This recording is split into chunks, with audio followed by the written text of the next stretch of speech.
हिंद के अध्यक्ष महमूद मदनी के इस्लाम धर्म पर दिए बयान पर सूफी इस्लामिक बोर्ड के अध्यक्ष कशिश वारसी ने पलटवार किया है। जमात उलमा हिंद के 34वें महाधिवेशन में महमूद मदनी ने दावा किया था कि इस्लाम धर्म सबसे पुराना धर्म है और हिंदुस्तान में यह धर्म बाहर से नहीं आया है। भारत मुस्लिमों के पहले पैगंबर की धरती है। तो दूसरी तरफ कशिश वारसी ने मदनी के दावे को सिरे से खारिज कर दिया। उन्होंने कहा कि इस्लाम धर्म का उदय हिंदुस्तान में नहीं हुआ है, बल्कि इस्लाम मजहब बाहर से आया है। उन्होंने कहा कि ख्वाजा गरीब नवाज ने देश में इस्लाम को फैलाया। हिंदुस्तान का पहला धर्म सनातन ही है। तो ये दोनों दावे देखिए यहां पर सामने आए हैं। जो मदनी की ओर से इस्लाम पर यहां पर दावा किया गया था कि उत्पत्ति जो है वो भारत में ही हुई इस्लाम धर्म की और सबसे पहले इस्लाम धर्म आया, इस दावे को वारसी ने सिरे से खारिज करते हुए ये सारी बातें कही हैं और कहा कि ख्वाजा गरीब नवाज ने देश भर में इस्लाम को फैलाया। हिंदुस्तान का पहला धर्म तो सनातन ही है।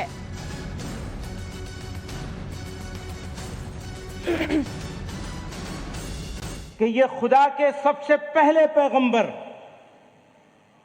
अबुल बशर सैयदना आदम अलैहिस्सलाम की सरजमीन है। आप यहीं तशरीफ लाए। यह धरती इस्लाम की जाए पैदाइश है। यह मुसलमानों का पहला वतन है। इसलिए यह कहना, यह समझना और यह बोलना कि इस्लाम बाहर से आया हुआ कोई मजहब है, यह सरासर गलत और तारीखी एतबार से बेबुनियाद है। इस्लाम इसी मुल्क का मजहब है और सभी मजाहिब में, सारे धर्मों में, सारे रिलीजन में सबसे पुराना मजहब है, सबसे कदीम और पुराना भी है।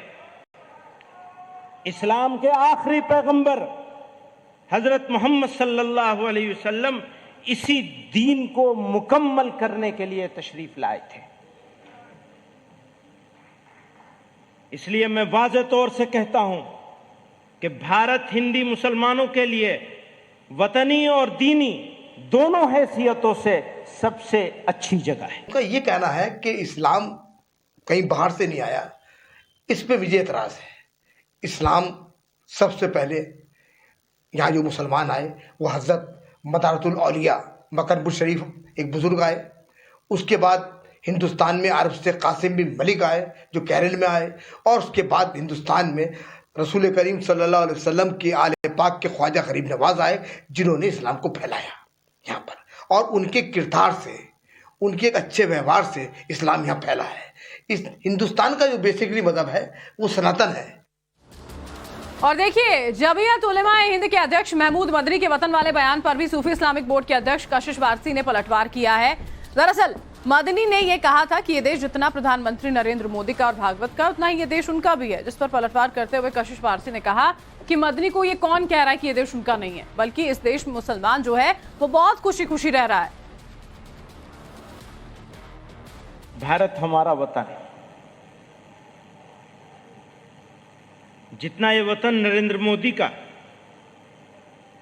जितना ये वतन नरेंद्र मोदी और मोहन भागवत का है, उतना ही ये वतन महमूद का भी है। भारत हमारा देश है। जितना ये देश नरेंद्र मोदी और मोहन भागवत का है, उतना ही ये देश महमूद का भी है। न महमूद इनसे 1 इंच आगे है,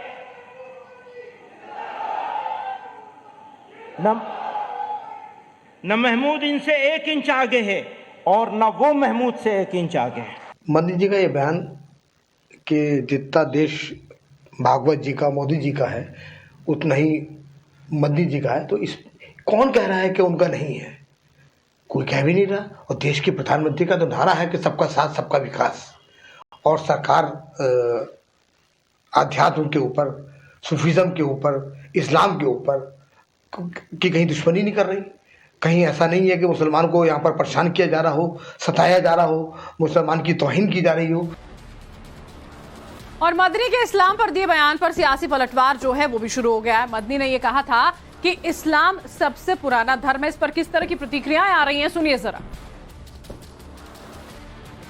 कहते हैं कि इस्लाम सबसे पुराना धर्म है, वो कहीं बाहर से नहीं आया, मुसलमानों की पहली मातृभूमि है।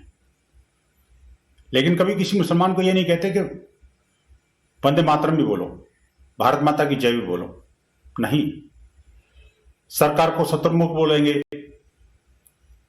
न्याय व्यवस्था पर, हमारे संविधान के पालनकर्ताओं पर उंगली भी उठाएंगे, न्यायालयों पर भी टीका टिप्पणी करेंगे, लेकिन अपने उन जिहादी गुर्गों पर एक शब्द नहीं बोलेंगे जो लगातार सरतन से जुदा की बात करते हैं। न सिर्फ बात करते हैं बल्कि उसको सरतन से जुदा का काम भी करते हैं। और हमारे साथ हमारे सहयोगी प्रेरित कुमार जो हैं वो इस वक्त सीधा लाइव जुड़ चुके हैं, उनका रुख कर लेते हैं। प्रेरित, इस अधिवेशन में सिर्फ और सिर्फ इस ओर इशारा करने के प्रयास किए जा रहे हैं कि धर्म विशेष से सरकार को बहुत ज्यादा समस्याएं हैं, लेकिन उन्हीं बयानों को लेकर पलटवार जो है वो भी शुरू हो गया है। बार बार ये दावे करने की कोशिश कि सबसे पुराना धर्म इस्लाम है। और कौन कौन सी ऐसी बातें हैं जो इस अधिवेशन में हुई है, आज इसका अंतिम दिन रहने वाला है, कौन सी खास चीजें?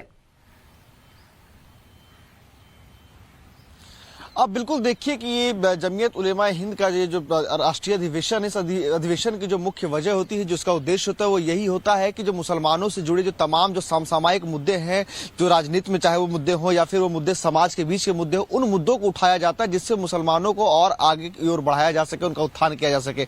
लेकिन जिस तरीके से मंच पर हमने भाषण सुना कि महमूद मदनी कह रहे हैं कि यह देश जितना पीएम मोदी का है, जितना मोहन भागवत का, उतना ही महमूद का है, या फिर तमाम जो बातें वो कह रहे हैं कि सबसे पुराना जो वो धर्म है वो इस्लाम धर्म है, तो इससे कहीं ना कहीं जो है जो मुख्य वजह जो राष्ट्रीय अधिवेशन का, उससे कहीं ना कहीं भटकने की कोशिश की जा रही है। वही साफ तौर पर कहना है, इस अधिवेशन में बताया गया है कि वो जो है सो कहीं ना कहीं जो समान नागरिक संहिता है उसका भी वह विरोध कर रहे हैं। देखिए, समान नागरिक संहिता जो लगातार वो चर्चा का विषय रहा है, तो उसका भी वह विरोध कर रहे हैं और उनका साफ तौर पर कहना है कि इसे सरकार सिर्फ राजनीति के तौर पर इस्तेमाल कर रही है। वही देखिए कि कुछ पक्ष में वो सरकार की जो है सो सराहना भी कर रहे हैं, जहां पसमानदा मुसलमान को आगे बढ़ाने की बात चल रही है। लेकिन देखिए, जिस तरीके से इस पूरे राष्ट्रीय अधिवेशन के दौरान इस्लामिक बातों को लेकर के बातें की जा रही है, उनमें यह साफ तौर पर कहा जा रहा है कि इस्लामोफोबिया, यानी कि इस्लाम के खिलाफ जो घृणा फैलाया जा रहा है, उन पर कार्रवाई की बात की मांग की जा रही है। उनका साफ तौर पर कहना है कि चाहे वो टीवी मीडिया या फिर तमाम लोग जो इस्लाम के खिलाफ जो गलत अवधारणा बना रहे हैं, गलत धारणा बना रहे हैं, उनके ऊपर भी सख्त से सख्त कार्रवाई की जाए। लेकिन इन्हीं के बीच में जहां यह बताया जा रहा है कि भारत जो है वो सबसे पुराना वो इस्लामिक देश, इस्लामिक तरीके से यहाँ इस्लाम का जन्म हुआ है, या फिर उनका साफ तौर पर यह कहना है कि जितना प्रधानमंत्री मोदी की यह जमीन है या फिर मोहन भागवत की जमीन है उतनी, तो ये कहीं ना कहीं दूसरे तरीके से ये संदेश देने की कोशिश की जा रही है और बार-बार ये कहीं ना कहीं साबित करने की कोशिश जो यहाँ पर की जा रही है कि हम बहुसंख्यक वर्ग के खिलाफ नहीं है, लेकिन बयान जो है वो उसके उलट कहीं ना कहीं जो है वो मदनी साहब के जरूर समझ में आते हैं। प्रेरित, आप हमारे साथ बने रहिएगा। जमीयत उलेमा हिंद से जुड़ी इस वक्त की एक बड़ी खबर जो है वो दर्शकों को बता दें। दिल्ली में जमीयत की बैठक का आखिरी दिन है। खबर यह कि जमीयत की इस बैठक में यूनिफॉर्म सिविल कोड के खिलाफ प्रस्ताव पास हो चुका है और इस बिल को लेकर जमीयत उलेमा हिंद ने सरकार की मंशा पर सवाल खड़े किए हैं। जमीयत की तरफ से सवाल पूछा गया है कि आखिर सरकार इस बिल को लाना ही क्यों चाहती है। इसके अलावा भी कई ऐसे प्रस्ताव हैं जो कल पास हुए हैं। इस्लामोफोबिया, अल्पसंख्यक आरक्षण पर प्रस्ताव पास हुआ है। शैक्षिक और आर्थिक पिछड़ापन पर भी प्रस्ताव जो है वो पास हुआ है। आज का ये आखिरी दिन यहाँ पर रहने वाला है। देखिए, और जब आखिरी दिन यहाँ पर रहने वाला है तो आप देखिए जो प्रस्ताव पास हुए हैं कल जो बताए गए हैं, उनसे जुड़ी हुई जानकारी भी जो है वो हम आप तक साझा यहाँ पर कर देते हैं। जमीयत अधिवेशन जो है वो लगातार यहाँ पर जारी है। कौन कौन से प्रस्ताव मुख्य रहे जो पास यहाँ पर किए गए हैं, देखिए जरा। इस्लामोफोबिया पर एक प्रस्ताव जो है उसको वहां पर पारित किया गया है। यूनिफॉर्म सिविल कोड पर बहुत ज्यादा चर्चा यहाँ पर हो रही है, सवाल उस पर उठाए जा रहे हैं। अल्पसंख्यक आरक्षण जो है ये अहम मुद्दा रहा है। इसके अलावा सद्भावना जो है उसको लेकर बातचीत यहाँ पर बहुत ज्यादा हुई है। मदरसों का जो सर्वे किया जा रहा है उनकी बेहतरी के लिए, उसको लेकर चर्चाएं हुई। शैक्षिक और आर्थिक पिछड़ेपन को लेकर बातचीत हुई है और कश्मीर की जो ये अहम समस्या रही है उसको लेकर भी बात हुई है। ये देखिए, प्रेरित हमारे साथ लगातार बने हुए हैं। प्रेरित, ये सारे अहम मुद्दे हैं जो हमने अपने दर्शकों को बताया, जिसको लेकर प्रस्ताव बाकायदा इस अधिवेशन में पारित किए गए हैं। लेकिन यूनिफॉर्म सिविल कोड को लेकर बहुत ज्यादा जो संशय है और सवाल जो है वो यहां पर जरूर है और उन्हीं सवालों को जनता तक पहुंचाने के भी प्रयास यहां पर किए जा रहे हैं कि ये किसी भी तरह से बेहतर नहीं रहने वाला है। अब बिल्कुल देखिए कि जब समान नागरिक संहिता को लेकर के जब जमीयत का प्रस्ताव पास हो रहा था तो जमीयत में साफ तौर पर यह चर्चा चल रही थी कि उन लोगों का कहना था कि जमीयत की संविधान बनते वक्त मुस्लिम के पर्सनल लॉ में कोई बदलाव की गारंटी दी गई थी, लेकिन वोट बैंक की राजनीति के चलते सरकार समान नागरिक संहिता के जरिए मुस्लिम पर्सनल लॉ को खत्म करना चाहती है।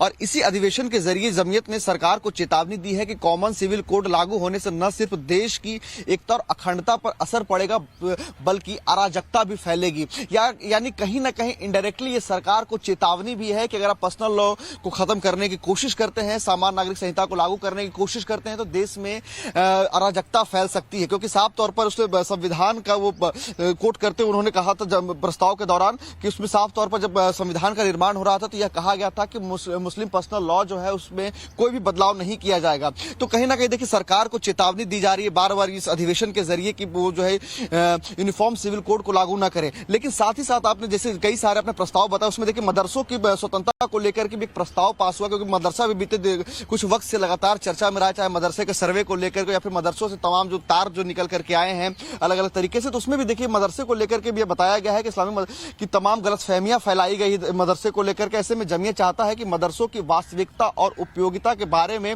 देश और जनता को कोड आता है, सिर्फ एक वर्ग विशेष को लेकर नहीं आ रहा है, पूरे देश को देखकर पूरे के पूरे नागरिकों को ध्यान में रखकर ये कदम जो है वो आगे बढ़ाए जा रहे हैं, सब बेहतर तरीके से जानते हैं। लेकिन इसको लेकर भी जो राजनीति है वो जाहिर तौर पर चरम पर है और आगे भी इस पर आरोप प्रत्यारोप का दौर प्रेरित जारी रहने वाला है। आज के इस आखिरी दिन पर भी नजर रहेगी, आगे आपसे अपडेट लेंगे। फिलहाल के लिए आपका बहुत बहुत शुक्रिया।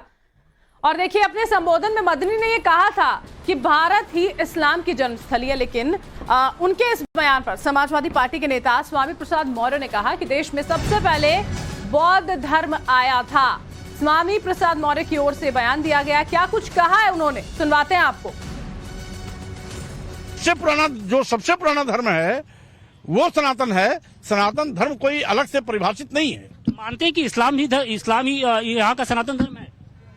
जो ऐतिहासिक साक्ष्य अब तक आए हैं, सबसे पहले ईसा से 500 साल पहले, 250 साल पहले भगवान बुद्ध का धर्म आया, उसके बाद ईसाई धर्म आया, उसके बाद इस्लाम धर्म आया और उसके बाद तमाम धर्म और पंथ पैदा होते रहे।